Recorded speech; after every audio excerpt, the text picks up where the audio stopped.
और इस वक्त की बहुत बड़ी खबर, मैं सीधा पॉइंट पे आना चाहता हूं।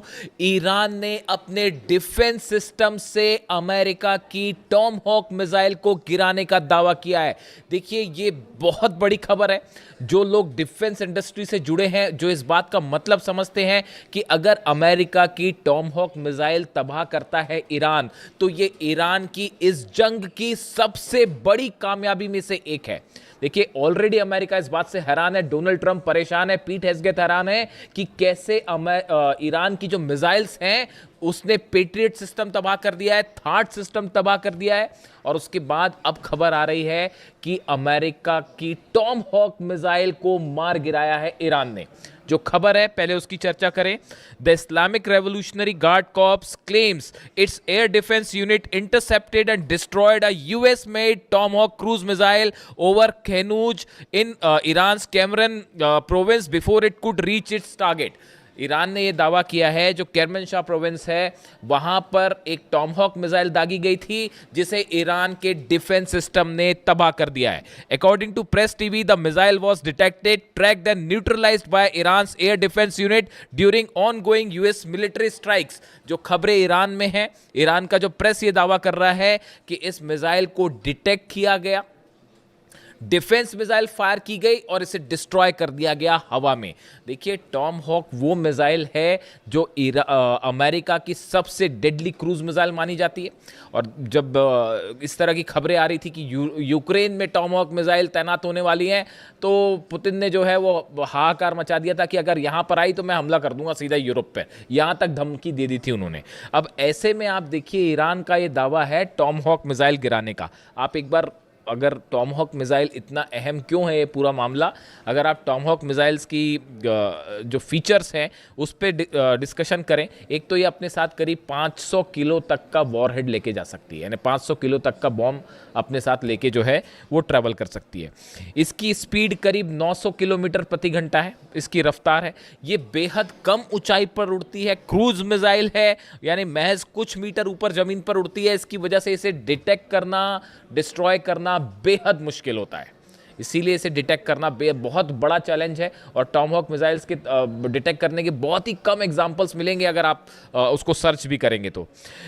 इसमें नेविगेशन सिस्टम है, जीपीएस है, टेरेन मैपिंग है, डिजिटल मैप है, मैचिंग, ये सब जो टेक्नोलॉजीज हैं, terrain counting, matching, telecom technologies, ये इसको बेहद आधुनिक बनाती है। ये अपना रास्ता बदल सकती है, अपने टारगेट को खोज के हिट कर लेगी। यानी देखिए, ये ऐसी चीज़ है टॉमहॉक मिसाइल जो सबसे एडवांस मिसाइल्स में से एक है। अमेरिका की खास तौर पर जब शॉर्ट डिस्टेंस टारगेट की बात होती है, हम अभी आईसीबीएम की बात नहीं कर रहे या बैलिस्टिक मिसाइल्स की बात नहीं कर रहे हैं, ये जो शॉर्ट रेंज मिसाइल्स है जो कम डिस्टेंस से फायर की जाती है, इसमें बहुत ही ज़्यादा ये सटीक मानी जाती है। अब देखिए, ऐसे हालात में एक तो इसको बनाने में बहुत वक्त लगता है, करीब 2 साल लग जाते हैं एक मिसाइल बनाने में, और 34 करोड़ के करीब इसका खर्चा आता है, जो इसकी जो जानकारियाँ हैं। अब देखिए, इस पे जो है, इसको डिटेक्ट करने का मतलब ये है कि ईरान के पास, देखिए, ईरान ने दरअसल पिछले, अगर आप 7 दिन की बात करें हमलों की, देखिए कभी भी कोई भी खबर को जब आप एनालाइज करते हैं तो 2 तरीके से, 2 स्तर पर होती है। एक तो पत्रकार की तरह मैंने आपको खबर बता दी साहब कि कुवैत पर हमला हो गया, वहाँ पेट्रियट तबाह हो गया, फिर जो है जॉर्डन में हमले हुए, वहाँ थार्ड सिस्टम तबाह हो गया, इस तरह की बातें। एक होती है आप उसको एक्सपर्ट्स के साथ चर्चा करते हैं, उसको समझने की कोशिश करते हैं कि इसके क्या मायने हैं, यानी आप उसका एनालिसिस करते हैं। देखिए, आज एक, मैं सुबह अपना वीडियो जो मैंने डाला, सुबह वीडियो, सीरैम सिस्टम जो है अमेरिका का, वो तबाह किया गया।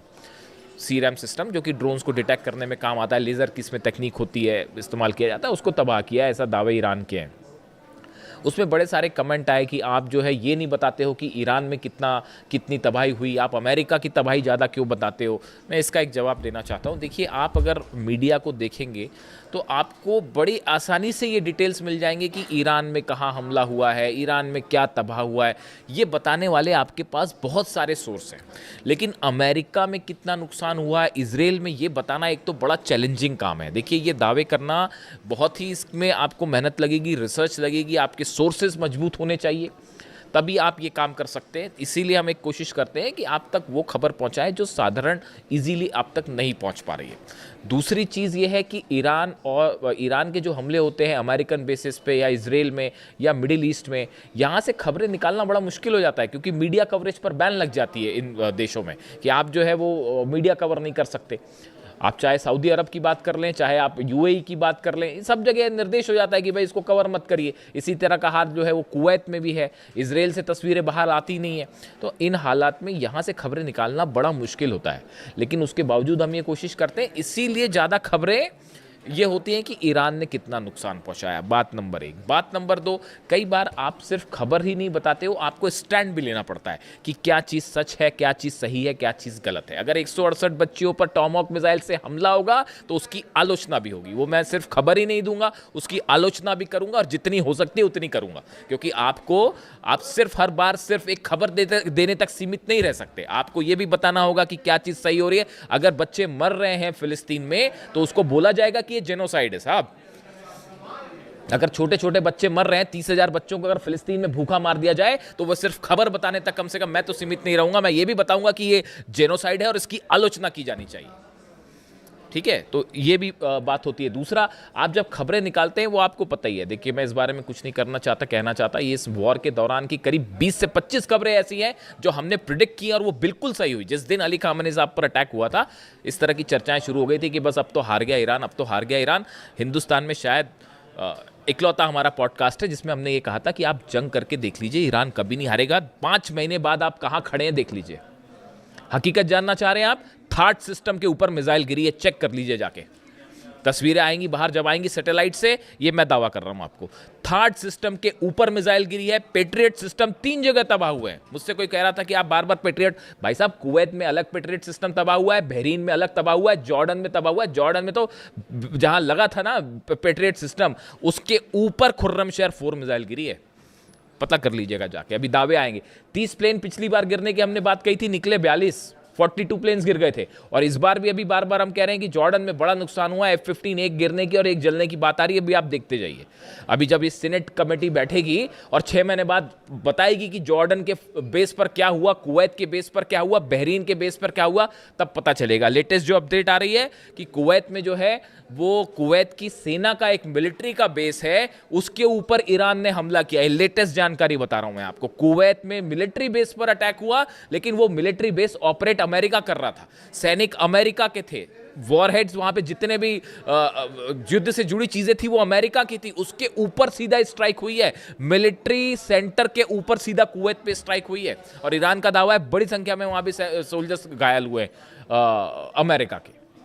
अब ये बातें कोई स्वीकार करेगा नहीं, लेकिन निकल के आती हैं, तो आपको ये सब चीजें कैलकुलेट करनी पड़ेगी कि भाई कैसे हुआ। इसीलिए ये टॉमहॉक मिसाइल वाला जो है, देखिए, अगर आपने टॉमहॉक मिसाइल मार के गिरा दी, मान लीजिए अगर ये खबर सच है जो ईरान दावे कर रहा है, ईरान के दावे जो हैं कि भाई हमने टॉमहॉक मिसाइल गिरा दी। अब अगर टॉमहॉक मिसाइल गिरा दी और अगर ये खबर सही निकल जाती है, तो आपको फिर ईरान के उन दावों को भी मारना पड़ेगा कि साहब थार्ड उड़ा दिया है और पेट्रियट उड़ा दिया है। फिर आप उसको भी मानिए। फिर आप इस बात में भी कोई आश्चर्य नहीं होगा कि वो जो कह रहा है कि भाई हैंगर्स में जो है F-15 जेट्स खड़े थे, हैंगर के ऊपर मिसाइल मारी और सब तबाह हो गए। वो धीरे धीरे सैटेलाइट तस्वीरें आनी शुरू हो गई हैं।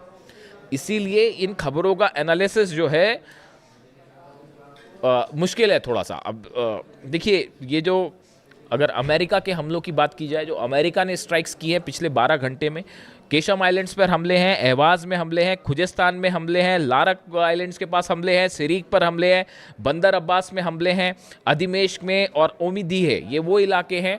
करीब 15 इलाके ऐसे हैं जहां पर धमाकों की आवाज़ें हैं पिछले 12 घंटे के अंदर। तो ईरान पे तो स्ट्राइक हो ही रही है, लेकिन जब आप आ जाके सर्च करेंगे तो आपको दुनिया भर के अखबार, दुनिया भर के मीडिया आपको डिटेल बता देगी बड़ी आसानी से कि हाँ भाई, ईरान में जो इस जगह धमाके हुए, ईरान छुपाता भी नहीं उस बात को, बता देता है हाँ यहाँ हमारे हमले हुए हैं, इतने पुल तबाह हुए हैं। आपको ये बात कौन बताएगा कि जॉर्डन में कितने बेस तबाह हुए हैं अमेरिका के, कुवैत में कितने बेस तबाह हुए हैं, बहरीन में कहाँ कहाँ मिसाइल्स गिरी है, अमेज़न के डेटा सेंटर पर हमला हुआ, आज खोल के देख लीजिए पूरी खबरें क्या है। मिसाइल गिरी, उसके 15 मिनट के अंदर हमने खबर अपलोड कर ली थी, परसों का मेरा वीडियो उठा के देख लीजिए आप। अमेज़न का डेटा सेंटर हिट हुआ था 15 मिनट के अंदर, जबकि मैं तो पॉडकास्ट कर रहा हूं। और देखिए ये सब दावे सच साबित होंगे। थर्ड सिस्टम, उससे कई कमेंट्स पे सवाल उठ रहे थे कि ये कैसा हो सकता है, कैसे हो सकता है। पेट्रियट सिस्टम तबाह हुआ है, थर्ड सिस्टम तबाह हुआ है, जेट्स कई जलने की खबर है, और अब ये है ये टॉमहॉक वाले जो ये अभी दावे के लेवल पे है। इसको वेरीफाई करने में टाइम लगेगा, है या नहीं है, टाइम लगेगा, लेकिन ये दावा चूंकि है और बहुत बड़ा दावा है, तो टॉमहॉक मिसाइल को मार गिराना आसान बात नहीं है। अब इसके अलावा देखिए 13 दिन में 55 लोगों की मौत है ईरान में। ये ईरान की तरफ से कहा गया है कि ये जो 13वीं दिन की स्ट्राइक हुई बीती रात, इन 13 दिनों में ईरान में 55 लोगों की मौत हो गई है। और अब देखिए हमले जो हो रहे हैं वो सेंट्रल ईरान पे हो रहे हैं। आप इस बात को समझिए। पहले 2 कोशिशें चल रही हैं डोनाल्ड ट्रंप की तरफ से, अमेरिका की तरफ से। एक, हॉर्मूज के आसपास हमले किए जाएं। पहले इन्होंने कोशिश की कि मेन लैंड से हॉर्मूज को हम अलग कर दें। 11 दिन तक जो बमबारी थी उसकी कोशिश ही यही थी। ये शायद चाहते थे ग्राउंड ऑपरेशन करें, और वो एक कोशिश थी कि भाई बंदर अब्बास हो गया, केशम हो गया, लारक आइलैंड हो गया, सिरिक हो, इन सब का हम मेन लैंड ईरान से कनेक्शन तोड़ दें। इसलिए पुल तोड़ रहे थे बम गिरा के। वो पुल तोड़ दे रहे हैं, वो 6 घंटे के अंदर साहब पुल बना दिया फिर से। ऐसी भी तस्वीर आई है। बंदर अब्बास के पास एक पुल पर हमला हुआ और वो पुल गिरा, मेन कनेक्शन लाइन थी, वो जैसी गिरी उसके वो अमला वहाँ खड़ा हो गया, तुरंत जाके उसको बनाने में जुट गया। ऐसी ईरान थोड़ी ना। आप खुद सोचिए इस बात को, जो मेरे पे सवाल उठा रहे हैं, जरा वो इस बात को सोचें। दुनिया में इजराइल की आर्मी और उसकी ताकत आप जानते ही हैं। अमेरिका के पास आप हथियार देख लीजिए, अरब देशों, इन सब से एक देश मुल्क लड़ाई कर रहा है पिछले 5 महीने से। और आप क्या कर पाए?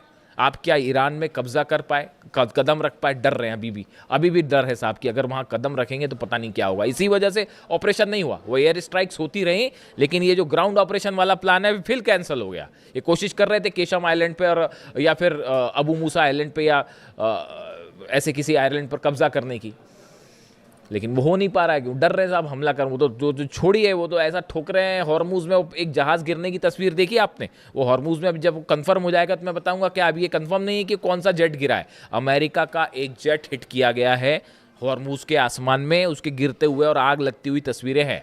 अब वो कौन सा है, वो इनका वो महंगा वाला ड्रोन, क्या नाम है उसका, वो ड्रोन है या कोई F-15 तो नहीं हिट हो गया? इस तरह की भी खबरें हैं। अब अभी वो सच्चाई जब होगी तब सामने आएगी।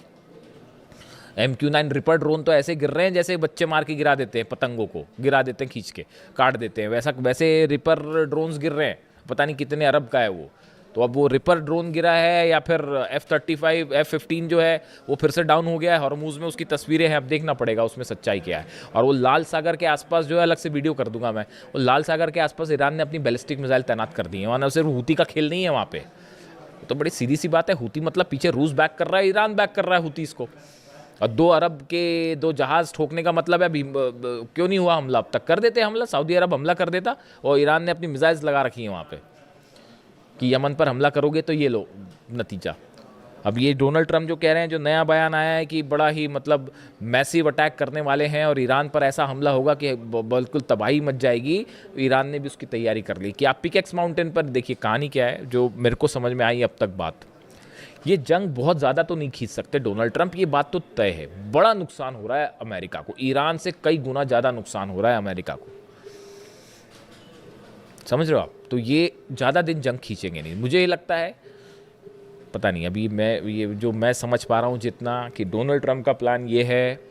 आप इस बात को याद रखिएगा, अगर ऐसा हो जाए ना तो हम फिर बात करेंगे कि वो दावे भी याद रखने पड़ते हैं, कई बार बताना भी पड़ता है, क्योंकि बड़ी भ्रमित खबरें आती हैं, भ्रम फैलाने वाली खबरें आती, तो उसके बीच में कोई दावा करना बड़ा ही मतलब उसका काम होता है। तो अभी मुझे ये लग रहा है कि ये पिकेक्स माउंटेन पर हमला होगा।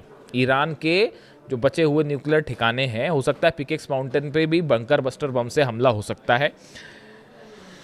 2 बेस हैं ब्रिटेन के जहां हलचल हो रही है, B-1 B-2 बॉम्बर्स की डिएगो गार्सिया में भी हलचल हो रही है, उस पर भी अलग से बात करेंगे।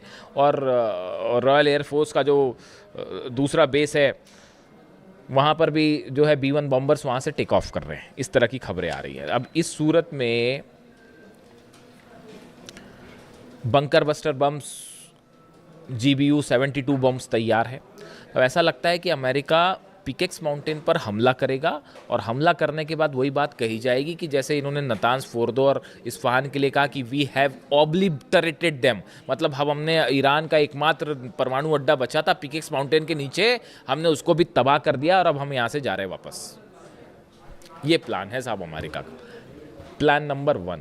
और प्लान नंबर 2 है बड़ी जंग करी जाए, लंबी जंग करी जाए, लेकिन इसकी बहुत बड़ी कीमत चुकानी पड़ेगी डोनाल्ड ट्रंप को। अब वो हिम्मत कर पाएंगे नहीं कर पाएंगे वो आप जानो। ईरान तो तैयार खड़ा है, ईरान कह रहा है आप आइए हमला कर लीजिए, दो करना है कर लीजिए। आपने 28 तारीख को वो कर दिया है जिसके बाद ईरान के अंदर से डर खत्म हो चुका है। अली खामनी साहब को आपने असैसिनेट करके ईरान की 9 करोड़ जनता को आपने अली खामनी बना दिया है। हकीकत सिर्फ ये है। आप ईरान के लोगों के मेरे वीडियो में कमेंट्स आते हैं, जब इंटरनेट खुलता है वहाँ इलाकों में, तो वो वहाँ भी बड़ी अच्छा, ये मैं बड़ा शुक्रगुजार हूँ इस बात के लिए। मेरे पास ईरान से कमेंट आते हैं, I am so thankful for them. वो वहाँ पे ईरान में वीडियो देख रहे हैं, जो हिंदी जानते होंगे वो देख रहे हैं। एक भाई साहब का एक दिन कमेंट आया, वो तो बहुत ही बड़ी बात थी कि हम जो है वो तेहरान में आपका वीडियो देखते हैं और जो लोग फारसी जानते हैं उनको उसका अर्थ समझाते हैं। ये तो बहुत ही बड़ा कॉम्प्लीमेंट था, बहुत ही बड़ी बात है। तो खैर, तो अब हालात ये है कि डोनाल्ड ट्रंप पिकेक्स माउंटेन पर हमला करने की तैयारी में, और ऐसी भी खबरें आ गई हैं कि ईरान की तरफ से बड़ी वार्निंग दे दी गई है कि अगर हमारे पिकेक्स माउंटेन पर हमला हुआ, जाग्रोस पर हमला हुआ, तो बाकी तो पता नहीं तेल अवीव नहीं बचेगा। तेल अवीव पे हम सीधा हमला करेंगे। वो ईरान ने अपनी प्लानिंग कर रखी है। और मैं आपको बताऊंगा कैसे नेटो के बेसिस पर हमला होने वाला है, यूरोप कैसे खतरे की जद में है, और कैसे जो है वो तेल अवीव से सीधा इजराइल पर हमला कर देगा ईरान अगर पिकेक्स माउंटेन पर न्यूक्लियर सेंटर्स पर हमले होते हैं तो। लेकिन इस बीच बड़ा डेवलपमेंट ये है साहब कि अब्बास अराक्ची साहब की लावरोव से मुलाकात हुई है, रूस के विदेश मंत्री से, और चीन के विदेश मंत्री वांग यी से मुलाकात हुई है। एससीओ समिट हो रही है उसमें, और उसमें काफ़ी सारे डेवलपमेंट हैं। देखिए, बड़ी चीज़ें होती हैं जब आप डिप्लोमेसी की बात करते हैं। देखिए, जितनी लंबी जंग उतनी बड़ी ईरान की जीत, हकीकत यही है। तो अब ये रूस का क्या कहना है, चीन का क्या कहना है, ये सब चीज़ें तय करेंगी कि आगे क्या होने वाला है। लेकिन फ़िलहाल जहाँ से बात शुरू की थी कि अगर वाकई ईरान ने टॉमहॉक मिसाइल गिरा दी है, तो ये तो ईरान ने वाकई गजब कर दिया है। वीडियो कैसा लगा कमेंट करके ज़रूर बताएं। Thank you so much.